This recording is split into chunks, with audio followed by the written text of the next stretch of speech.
चलिए नमस्कार, जय हिंद। JCERT क्लास 6 के सामाजिक विज्ञान के सेकंड चैप्टर है सामाजिक भेदभाव। आज हम लोग इस सारे प्रश्न को समझेंगे और साथ ही साथ उसका उत्तर करेंगे। चलिए सारे प्रश्न को हम लोग देखते हैं। पहला प्रश्न है रिक्त स्थानों की पूर्ति कीजिए। हमें 4 प्रश्न दिया हुआ है, उसमें 4 गो रिक्त स्थान दिया हुआ है, इसे हमें समझ कर भरना होगा। चलिए पहला प्रश्न क्या है कि लोग में ऊंच नीच का भेदभाव डैश उत्पन्न करता है।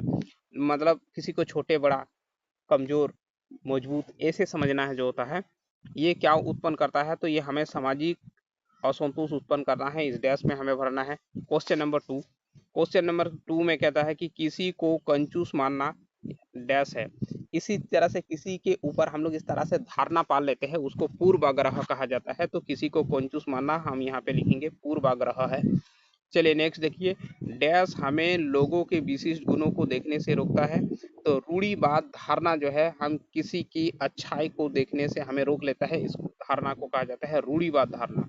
यहाँ पे भरना है। क्वेश्चन नंबर 4 देखिए, भारत में सभी व्यक्तियों को समान अधिकार एवं समान अवसर प्राप्त है। तो हमें इस प्रकार से भरना है। लिखना कैसे है, लिखना ऐसे है, आप देख सकते हैं यहाँ।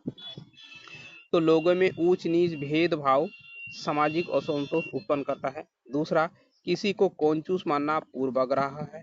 तीसरा, रूढ़िवाद धारणा हमें लोगों के विशिष्ट गुणों को देखने से रोकता है। चौथा, भारत में सभी व्यक्तियों को समान अधिकार एवं समान अवसर प्राप्त है। चलिए नेक्स्ट क्वेश्चन देखते हैं हम लोग। नेक्स्ट यहाँ पे है क्वेश्चन नंबर टू में क्या है कि निम्नलिखित प्रश्नों के उत्तर दीजिए। हमें एक छोटा छोटा प्रश्न दिया हुआ है अलग अलग, उसे हमें सोचकर उसकी उत्तर लिखना है। पहला प्रश्न, लोग अपने से भिन्न लोगों के प्रति किस प्रकार की धारणा बनाते हैं। इस प्रश्न का उत्तर होगा कि अपने से भिन्न लोगों से जब हम मिलते हैं तो हमें अजीब सा अनुभव होता है और हम ऐसे लोगों के बारे में नकारात्मक धारणा बना लेते हैं। ऐसा इसीलिए होता है कि लोग खुद को अपने ही जैसे लोगों के साथ सुरक्षित महसूस करता है। बस आपको इतना लिखना है। और नेक्स्ट प्रश्न को हम लोग देखेंगे। नेक्स्ट प्रश्न है 2 का ही एक अलग प्रश्न है, जिसमें है समाज में लड़का एवं लड़की से अलग अलग व्यवहार की अपेक्षा क्यों रखी जाती है। ऐसे रखा ही जाता है कि लड़की ये काम करने के लिए माहिर है, मतलब जैसे खाना बनाना, झाड़ू लगाना, इस तरह के। और लड़कों के लिए जैसे है कि हार्ड कार्य, यानी कि जो कठोर काम होता है वो सब करने के लिए लड़कों को जनरली ऐसे माना जाता है। इसी तरह का मैंने बात यहाँ पे कह रहा है कि अलग अलग व्यवहार की अपेक्षा उम्मीद उस पर करता है। तो चलिए उसका उत्तर कैसे लिखना है वो देख लीजिए। उत्तर है कि समाज में आज भी लड़का और लड़की से अलग अलग व्यवहार किया जाता है, क्योंकि समाज ने दोनों के बीच सामाजिक अंतर बना रखा है और उसके बीच भेदभाव किया जाता है। दोनों में पाए जाने वाले गुण एवं व्यवहारों के कारण भी अलग अलग बर्ताव होता है। पूर्वाग्रह और रूढ़िवादी धारणा भी दोनों के बीच अलग अलग व्यवहार की अपेक्षा रखता है, ठीक, या अपेक्षा करता है। बस इसके लिए इतना ही लिखना है। उसके बाद हम लोग नेक्स्ट देखेंगे दूसरा का मैंने 2 नंबर प्रश्न का तीसरा प्रश्न। उसमें कहता है कि भारत में समानता के लिए आंदोलन करने वाले किसी 4 नेताओं के नाम लिखिए। जो समानता के लिए आंदोलन किया हो, ऐसे 4 नेताओं के नाम लिखना है।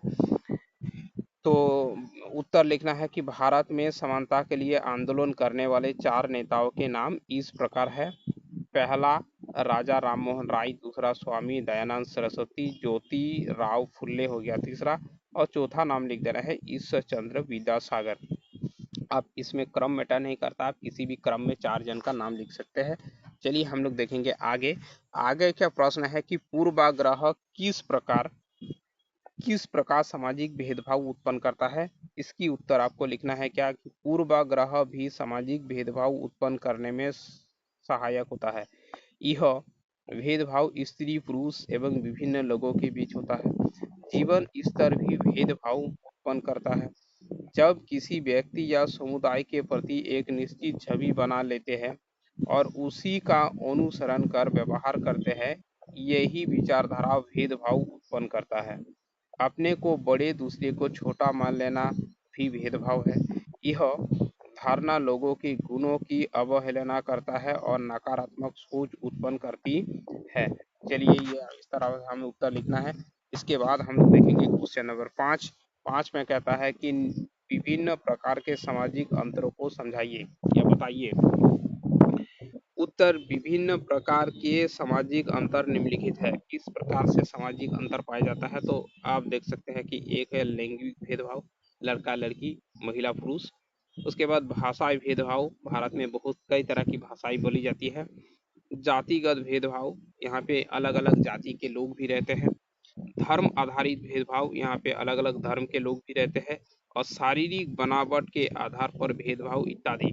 शारीरिक बनावट के, कोई छोटा हो, बहुत ज्यादा नाटा है, कोई बहुत ज्यादा लंबा है, कोई बहुत ज्यादा मोटा है, ठीक, काले गोरे, इस तरह का भी भेदभाव किया जाता है। दिव्यांग या स्वस्थ व्यक्ति, इस तरह से भी भेदभाव, अनेक तरह का हम लोग भेदभाव यहाँ पे देख सकते हैं, सामाजिक अंतर। नेक्स्ट प्रश्न पे चलते हैं।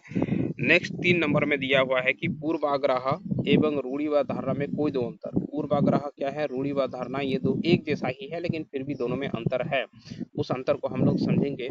एक लिखेंगे क्या, पूर्वाग्रह एवं रूढ़िवाद धारणा में अंतर। इस तरफ एक तरफ लिखेंगे पूर्वाग्रह, दूसरी तरफ हम लोग लिखेंगे रूढ़िवाद धारणा। इसमें क्या होता है कि मनुष्य के प्रति पहले से ही एक सोच पैदा करना, यानी उसके बारे में हम लोग धारणा पहले से ही उत्पन्न कर लेते हैं। इसमें क्या होता है कि मनुष्य के गुणों को देखने से रोकता है। इसमें हम लोग उसकी अच्छाई है भी तो हम लोग देखना नहीं चाहते हैं। इस टाइप के गुणधर्म को रूढ़िवाद धारणा कहा जाता है। इसमें देखती है दूसरा पॉइंट क्या है कि मनुष्य में नकारात्मक सोच उत्पन्न करता है, उसके बारे में नेगेटिव सोचने लगते हैं। और इसमें क्या होता है, व्यक्ति के मानसिक स्थिति को दर्शाता है कि आप किस तरह के आदमी हैं, अच्छे विचार वाले आदमी हैं या बुरे विचार वाले आदमी हैं, इसमें दिखाता है इसमें। तो चलिए यही दो अंतर आपको लिखना है। उसके बाद हम लोग चलेंगे चौथा क्वेश्चन में। क्वेश्चन नंबर 4, उसको देखिए। विशेष आवश्यकता वाले या दिव्यांग व्यक्ति को, जिसको इंग्लिश में हैंडीकैप भी कहा जाता है, के प्रति हमारे व्यवहार सकारात्मक होना चाहिए, चर्चा कीजिए। यानी कि कोई दिव्यांग व्यक्ति अगर है, हैंडीकैप आदमी है, तो उस पे भी हम लोग का जो है नजरिया पॉजिटिव होना चाहिए, उसके बारे में हमें अच्छा ही सोचना चाहिए। इस बारे में हमें चर्चा करना है, माने लिखना है। तो चलिए इसका उत्तर इस प्रकार लिखना है कि बिल्कुल दिव्यांग व्यक्तियों के प्रति सकारात्मक व्यवहार की आवश्यकता है, क्योंकि यह सामाजिक समृद्धि और समाज में विशेष सहायता प्रदान करने में मदद करता है। सकारात्मक व्यवहार से दिव्यांग व्यक्तियों को आत्मसम्मान मिलता है, जिससे उसका सामाजिक और मानसिक विकास हो सकता है। इससे समाज में समानता की भावना बढ़ती है और लोगों के बीच समाज में सामंजस्य बना रहती है। सकारात्मक व्यवहार न केवल उन व्यक्तियों के लिए महत्वपूर्ण है जो दिव्यांग है, बल्कि हम सभी के लिए महत्वपूर्ण है, ताकि हम सभी मिलजुल कर समृद्धि और समाज में समानता की भावना को बढ़ावा दे सके। ठीक, आपको इतना ही लिखना है, बहुत सुंदरता से लिखा हुआ है। आगे की प्रश्नों को देखते हैं और उसका उत्तर देखेंगे। सामाजिक भेदभाव के किन्हीं दो कारणों की व्याख्या करें। ये जो सामाजिक भेदभाव उत्पन्न हो जाता है तो कौन से कारण है, कम से कम 2 कारण हमें यहाँ लिखना है। तो चलिए उत्तर पे चलते हैं। लिखना है आपको कि सामाजिक भेदभाव के 2 कारण निम्नलिखित हैं। यहाँ पे आपको हाइफन देना है इस प्रकार। सामाजिक भेदभाव जाति का अवस्था के कारण उत्पन्न होता है। जन्म के आधार पर जाति का निर्माण और उसी आधार पर व्यवसाय का निर्धारण करना जाति का भेदभाव उत्पन्न करता है। भेदभाव तब उत्पन्न होता है जब हम पूर्वाग्रह से ग्रसित होकर लोगों को नीचा दिखाने के लिए व्यवहार करते हैं, इन्हें सामान्य गतिविधि में भाग लेने से रोकते हैं। बस आपको इतना लिख देना है। तो आज के लिए इतना ही।